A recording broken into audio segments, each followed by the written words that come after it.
कबीर को ओशो ने पूरब का मसीहा क्यों कहा? एक गरीब जुलाहा जिसने कभी कोई किताब नहीं पढ़ी, लेकिन जिसकी वाणी आज भी आत्मा को झकझोर देती है, वो है कबीर। आज हम ओशो की दृष्ट से कबीर के उस अद्भुत संसार में चलेंगे, जहां करघे की खटखट के बीच ईश्वर के स्वर सुनाई देते हैं।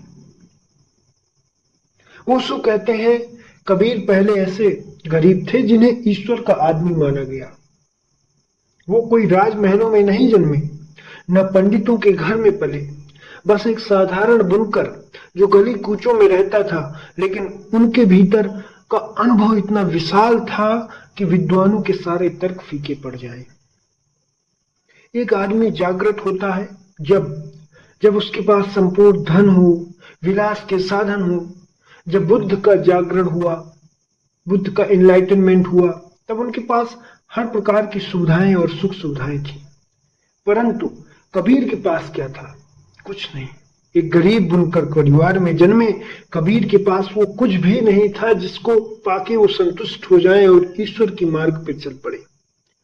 परंतु आगे ये भी जरूरी है कि उन्होंने क्या माना, किस मत का पालन किया। ओशो कबीर की तुलना यीशु से करते हैं। दोनों अशिक्षित थे, लेकिन उनकी आंखों में ऐसा ज्ञान था जो किसी किताब से नहीं आ सकता था।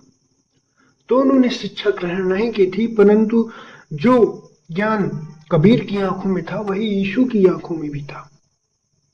कबीर की ताकत थी उनकी सादगी। सादगी पसंद आदमी थे, ना कोई बनावटी धर्म, ना कोई जटिल पूजा, बस जीवन जीने का सादा, सिंपल मगर गहरा तरीका। कबीर का पूरा जीवन सजगता की ओर है, सजगता का साधन है। वे कहते हैं, ओशो कहते हैं, हर पल जियो। कबीर के बारे में कबीर जी क्या सोचते हैं? वो कहते हैं, हर पल जियो ऐसे जैसे ईश्वर इसी क्षण में तुम्हारे सामने खड़ा है। ऐसे जियो मानो ईश्वर को तुमने पा ही लिया है। ऐसे जियो, इतने सजग हो जाओ कि तुम्हारे और ईश्वर में कोई दूरी ही न रहे। करघा चलाना, पानी भरना, लकड़ी काटना, हर काम में पूरी तरह उपस्थित रहो, पूरी तरह सजग रहो।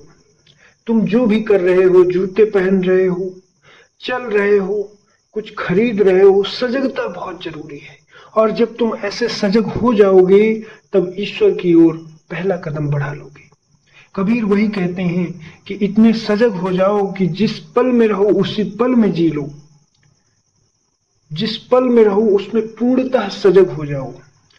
ओशो आगे कहते हैं, कबीर को उन्मनी अवस्था में पहुंचे। कबीर को कहते हैं कि वो उन्मनी अवस्था में पहुंचे जहां विचार रुक जाते हैं, मन खाली हो जाता है और भीतर से एक अमृत बरसता है।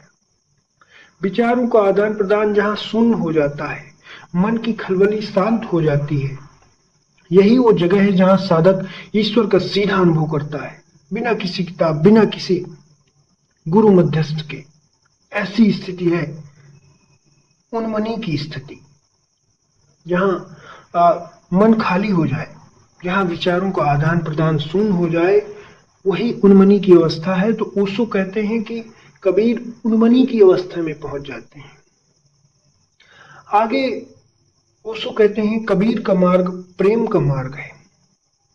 ईश्वर तक पहुंचने के दो ही रास्ते हैं, ओशो बताते हैं, या तो तीव्र सजगता या फिर तीव्र प्रेम। ये तो तीव्र रूप से जो सजग हुए कबीर उस तरह हो जाओ, या फिर तीव्र प्रेम ही कर लो, जिसमें ना कोई भी बीच में ना हो, ना तुम्हारे ना ईश्वर के। इतना तीव्र प्रेम हो जाए कि ईश्वर के अलावा कुछ दिखाई ही न दे, या फिर इतने सजग हो जाओ कि हर पल में जियो, ऐसा मानो कि ईश्वर तुम्हारे सामने ही खड़ा है। कबीर का प्रेम कोई अधिकार नहीं मांगता, वो प्रेम था जिसमें साधक खुद को भुला देता है। कबीर खुद को भुला देते हैं, वहां मैं मिट जाता है, अहम मिट जाता है, अहंकार मैं क्या हूं ये मिट जाता है, और केवल अस्तित्व रह जाता है। तो ईश्वर का, केवल ईश्वर दिखाई देता है। वही मैं कह रहा था, ईश्वर ही दिखाई देना, ऐसी सजगता में पहुंचना। और कबीर का प्रेम इसी सजगता की ओर है। प्रेम का मार्ग है कबीर का मार्ग। वहीं अगर अगले अध्याय पर चले कबीर की सीख पे, तो कबीर सिखाते हैं कि इतना सजग हो जाओ कि मैं की रचना ही ना हो। सेल्फ कॉन्शियसनेस एक बीमारी है, ओशो कहते हैं। अपने बारे में कॉन्शियस होना is nothing important, but God consciousness is godly. स्वास्थ्य है, सब कुछ है, बजाय कि हम लोग सेल्फ कॉन्शियस हों, आप लोग गॉड कॉन्शियस हो जाए। जब अहंकार मिट जाता है, ऐसे ऐसे ऐसे कॉन्शियसनेस की जरूरत है। सेल्फ कॉन्शियस रहोगे तो आपके अंदर अहम रहेगा, आपके अंदर अपनेपन का भाव रहेगा। पर जब गॉड कॉन्शियस हो जाओगे तो मैं खत्म हो जाएगा, अपनापन खत्म हो जाएगा, आप समाप्त हो जाएंगे और एक चीज मात्र बचेगी, वह है गॉड कॉन्शियसनेस। ऐसी अवस्था में पहुंचने के लिए जब भीतर से ईश्वर चेतना स्वतः जाग जाती है, जब किसी और चीज की जरूरत नहीं पड़ती, जो आप सोचते हैं आप बन जाते हैं।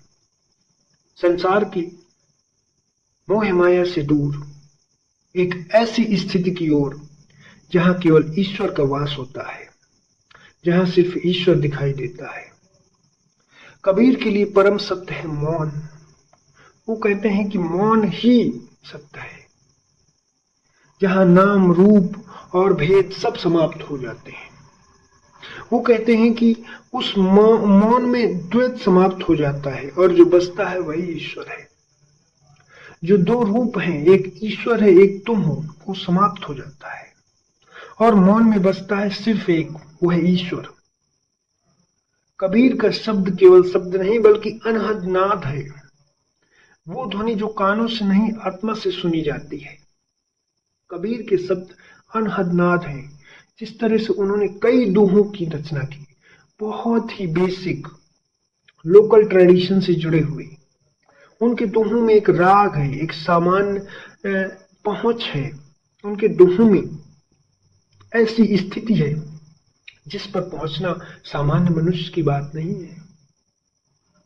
उनके दोहे आज भी प्रचलित हैं सामान्य जगत में, न केवल इसलिए कि वो बहुत ही साधारण ढंग से लिखे गए हैं जो जनमानस तक आसानी से पहुंचते हैं, बल्कि इसलिए कि वो बहुत गहरे हैं, बहुत गहराई तक पहुंचते हैं। ऐसे ऐसे ध्वनि को अनहद नाद कहा है ओशो ने। उन्होंने कहा है कि कबीर के शब्द केवल शब्द नहीं बल्कि अनहद नाद है, जो केवल ईश्वर को मिलाने की ओर बताते हैं, जो तुम्हें भीतर से झकझोर देते हैं।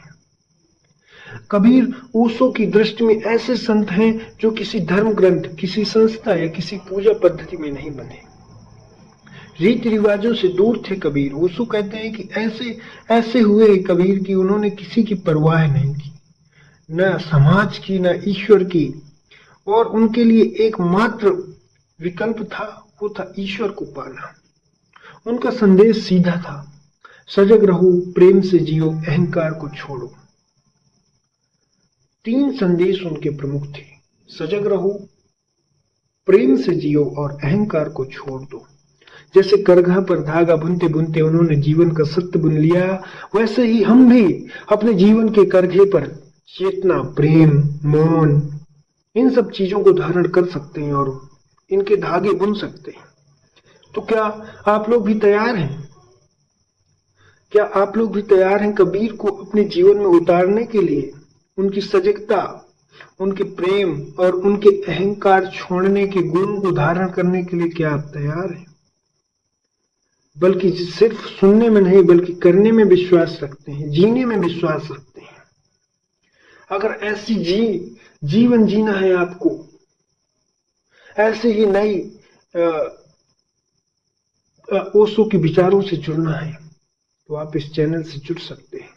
इसको लाइक और सब्सक्राइब करिए और इसको शेयर करिए ज्यादा से ज्यादा लोगों में, कबीर पर ओशो के विचार जानने के लिए।